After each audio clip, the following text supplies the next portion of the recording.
Back on the bench with K2 serial number 1740. If you were around last time, we did experiments and some tests to figure out what we had. And we found what we had was 1740 had no side tone and no spot, which are quite related. And then I got some good comments from people that I was just being ridiculous because the TX-RX problem was because we had XIT on. So I think that when you look at all the indicators along the front of a K2, you almost need a checklist before you start to say, was RIT on? Was XIT on? I guess this one's obvious. Was I on the wrong antenna for antenna 2 if things are quiet when you have a tuner? And let's see, preamp, attenuator, etc. So we have those things going on. And on 20, the preamp actually helps. At least with this guy's way down in the weeds. And the crystal filters definitely help.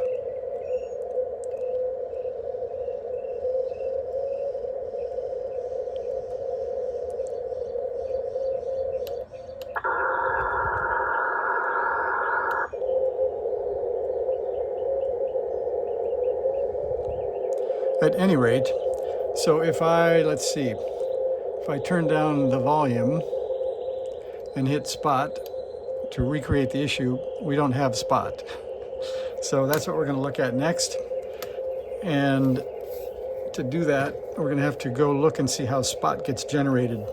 So here's a quick look at how spot gets generated. It isn't like you would think in most radios where there's maybe a twin T or some kind of fancy oscillator. There is pin 25 coming out of the main MCU called tone. So it's generated by the MCU, and then tone goes up here to this FET, the 2N7000, which allows it to go into the audio chain and out toward down here to the LM380. So that's what we need to go figure out is there something coming out of the MCU? And the cool thing is, if you look in the book, the K2 manual, there is a whole debug section here on sidetone. And I first went off and looked up the 2N7000 because I thought we will need that soon. But then, as I was flipping through the manual, one more book change, those guys in their wisdom put in the pinout for the 2N7000, which is source gate drain, which is coincidentally the good thing what I came up with as well in my well-drawn drawing. So what they tell us to do is disconnect headphones and speaker, be in CW mode, and you can see this Vox mode. If I hold this in, should be, yeah, if I hold it in, I get test. And that means when I transmit, let me do that again so you can see it. So if we're listening along, I'll take it out of test. So there's operate. If you hold the mode button down to get Vox, you can put it into test. And that means, I'll go off here, if I transmit, if I'm in CW mode, and the key is connected, I think. It's not connected. That's why. So I'll connect up the key, or the paddle as I've been corrected. Now you can see, if I transmit, because we're in test mode, no RF comes out, but also in this radio, no tone comes out, which is not a good sign. So let's go through this debug steps here, and you can see what we're going to do is we're going to put it into Vox mode. We're going to go see if there's something coming out of pin 25 of U6. That's the big MCU chip. That will run down through the schematic to get to that. There's pin 25 U6, and then the drain of Q5. That's the 2N7000, and that's what'll get it into the audio chain. So we're going to go dig around and try to find that stuff. So if you don't mind a no edit video, we're just going to go ahead and do that. So we'll turn it off, and for your convenience and mine, I've only put one screw in today, and I've got a magnet I'm going to hook that to. I also use that to magnetize my screwdrivers so that I wouldn't drop stuff. So we're going to pull off. This one has the battery, so it makes it weigh a few pounds. And we're just going to pull out this RF lead from P6. And we're going to pull out the battery from P3. We're going to pull out the speaker lead. And we're going to pull off this connector. And we're going to set this aside.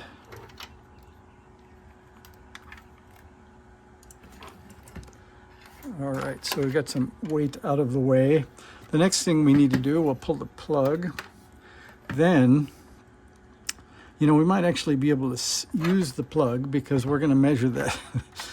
See if we can get a signal out of U6. So I'll turn this around so you guys can see it, and we'll zoom in.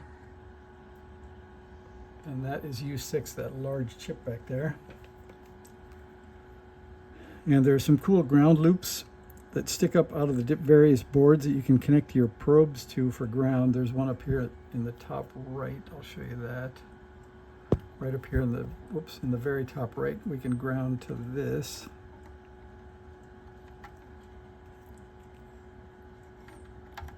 That works. And then you guys probably want to see the scope and the board, so we'll do that too. So you've already seen where pin 25 of U6, that's the big MCU. So we're going to probe. This is a 40-pin chip, so 20 is at the bottom, 21, 22, 23, 24, 25 is right there. We're going to probe there. And then we're going to, whoops, we're going to plug the key back in.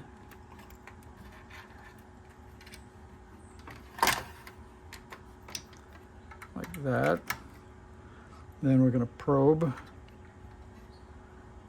1, 2, 3, 4, 5 right there. And we're going to turn it on. And I suppose I should make sure we're back in Vox mode again because we powered off. There we are in test mode. Then back to this probing of the 5th pin from the right. 21, 22, 23, 24, 25. And then we'll key it. And you can see on the scope the good news. And I checked that just a bit ago, and you can see I lined it up so it measures 600 hertz there on the old Tech 2445. So that's good news. So that means that I'll get the schematic out here.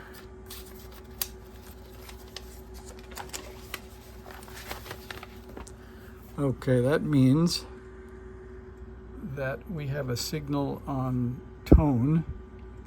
Sorry for the shaking. We have a signal on tone. Tone goes up to here, so we need to find the gate of this FET. And then hopefully from the gate, we'll have a side tone signal up here on C24 or RP7 pin 6. So we're going to follow this over to the Q5 2N7000. And let's see, to do that, we have to pull the audio filter because I think it's underneath. Actually, you can just barely see it. So I don't think we can probe it. Yeah, so Q5 is right there, hiding behind the corner of the audio filter. And if I get the light on that, you can actually see the pins. I just don't know if I could get a scope on it. So I think we can. So let's try. So I'm going to move the key next to the radio where I can key it with my finger. And then I'll probe again to see if 25 is doing something. 3, 4, 5. It does. And then I'm going to probe, if I can. I'm going to move the light here.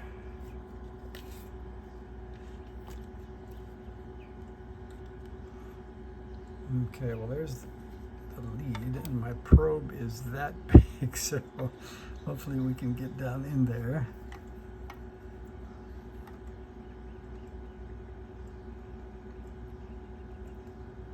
I guess we can, and I probe, and I get nothing, which is pretty odd, because that should, I think, be the first place that signal goes. So I think we'll go ahead, zoom back out, and we'll pull out the front panel and see what's going on here, because that was unexpected. Actually, what we thought, or what my guess was that Q6 might be bad. So I thought we'd have a signal on tone, but maybe not on the output. So that's unexpectedly odd. So let's see if we can quickly pull out the audio filter. That's one screw in the middle of the audio filter board, and they have those two connectors, the 5-pin and the 3-pin, so that can come out like that, and we'll put that into the bucket with the screw. And then there are two screws on the front panel. There's the standoff and there's the Phillips. So we'll try the Phillips first.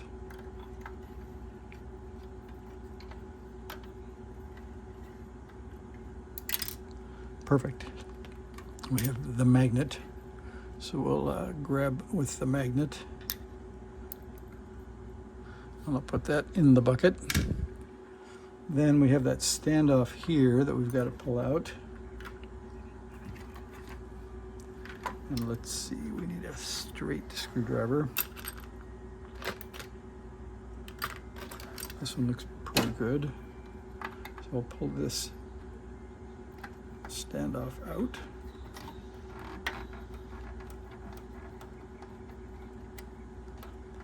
And for those taking notes, that looks like this. That's how you connect the back of the audio filter and still get the front panel connected. So that goes in the bucket. Then we should be able to just pull up on this. Another good K2 design. There it is. So the control board is out, and we can set aside the radio, I guess. So the debug here is, how do we get from pin 25? So we'll zoom in. So we need to get from pin 25, which is right there, over to this FET. So let me see if I can put this such that you can see it and zoom in on it enough. So we're going to take a risk of handheld here, because I think this camera will zoom in enough. I think I see the problem already. It looks pretty lame. All right, so 21, 22, 23, 24, 25 is there. So this trace, you can see right there. And my probe, or that screwdriver is way too big to show you, but you can see the trace comes out here and goes right there, and there's a big gorn in the middle of the board. So I'm not sure what the gorn is, but let's see if we zoom in, if we think it was done on purpose, or it looks like a screwdriver slip. So I don't know what you think, but it's awfully hacked looking, like it covers both that ground area, which is odd, right? It covers this, which is ground. Let me turn it so you can get some light. So I don't know what that is.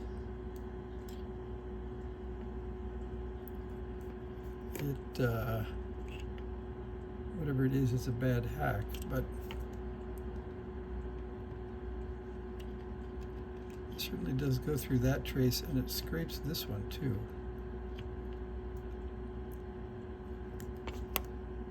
So I think what I'll do is do a little scraping on each side of that and just put a small wire across that scrape. So it almost looks like somebody on purpose took out the side tone, and I'm not sure why you would want a radio with no side tone. I guess maybe if you're doing some kind of digital mode and you didn't want to hear it anymore. Hard to say. But I think that's as close as I can get you to the defect. So I don't know what you think. Is that on purpose or accident? So I think I'll leave you at that. I'll go scrape the ends of that and put a jumper across it and clean up and make sure the other two traces aren't broken. And then we'll reconvene and see if we can put the front panel back in. Thanks for watching. See ya.